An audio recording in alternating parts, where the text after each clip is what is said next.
Welcome to New Realities.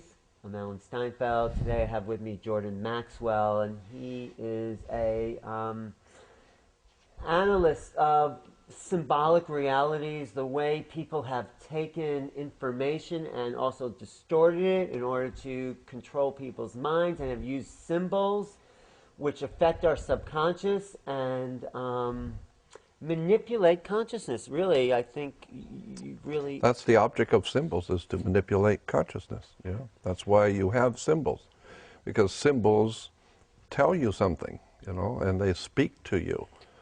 Classic examples: you drive through downtown Los Angeles and you see graffiti on the walls. Right. Most people, most adults, think it's just childish, destroying property. But no, those symbols mean something. And if you understand the culture that developed those symbols, they're telling you something.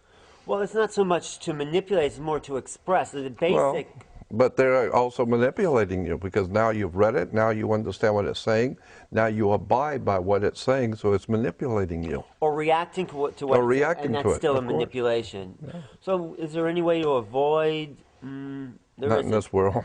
So one of the ways is to be aware of it. Yeah, at least to be aware that propaganda comes in all forms, verbal, motion pictures, television, newspapers, magazines. But propaganda does not deceive you. It helps you to deceive yourself. So you need to educate yourself as to how symbols are used, who's doing this, and it's not necessarily bad in all cases, of course. I mean, right. You advertise products, you advertise the reason why that product is better than the other. It's a propaganda, but at least it's explaining something to you. The point I want to make is that you need to understand that there are very powerful organizations in this world that have lots of money and they have an agenda. And so they will put their propaganda, they pay large sums of money to professional people that know how to manipulate you. Right. And they know what you want to hear. Well, tell us what those specific symbols are. Like, what would you... Well, I mean, a classic one is like the Nazis used the swastika. The swastika was used by the Hindus before, and the Buddhists, and many other religions. But now, today, when you see the swastika, it tells you something instantly. And symbols are very important, and words and terms. Words are really important. Because words are symbols of sound. Of course. Words actually are very, very important stuff. Yeah, yeah. You'd be surprised how much trouble you can get into in a court by using the wrong words. Yeah. Yeah. But just getting back to symbols, just to clarify something, symbols in the true religious sense were there to initiate people to higher levels of consciousness. Yes, absolutely. Right. And if you understand that, which most people don't, they take it just as literal and misinterpret, because you don't have the background or the knowledge to understand what the symbols is there for. So then you begin to take that symbol as the actual truth. I mean, the classic example, of course, is the story of Jesus. I mean, once you understand that Jesus is a metaphor, the whole concept of the New Testament is a metaphor. That's why the Bible is referred to as the greatest story ever told. It's a story. Right. It's not the greatest collection of facts on the earth. It's a story. Right. But once you understand there's a metaphor, there's an encoded story, then it begins to make sense, and now it begins to make a lot of spiritual sense. But it's a classic example of people misunderstanding symbols.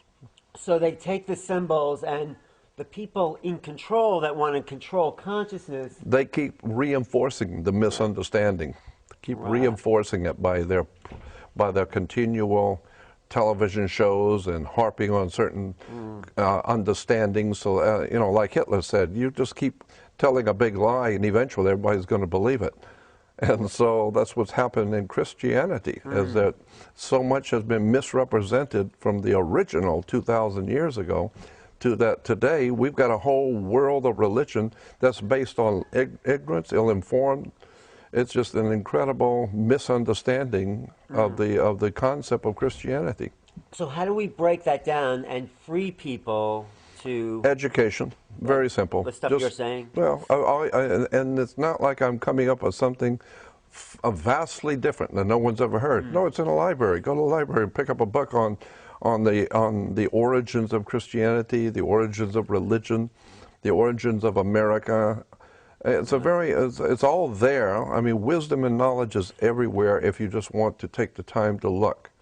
No, it's a level of conditioning that people, Yeah. when some old cardinal said, give someone information as a child, and they'll believe it the rest of their life. That's what the Jesuits said. Yes. Give me a child to 7, and he'll be mine forever. That's right. That's true. It's encoded in the neural nets of the brain. That's right. And we have to somehow get in there and wake people up. That's the problem with fundamentalism. That's the problem with religion, government.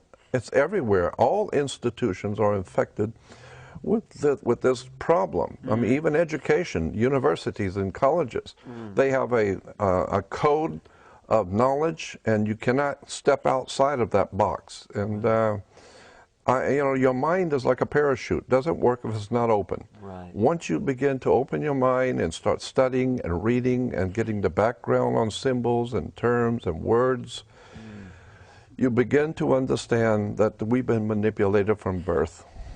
We need to back up and go all the way back to day one and start re-educating yourself the way the world really works.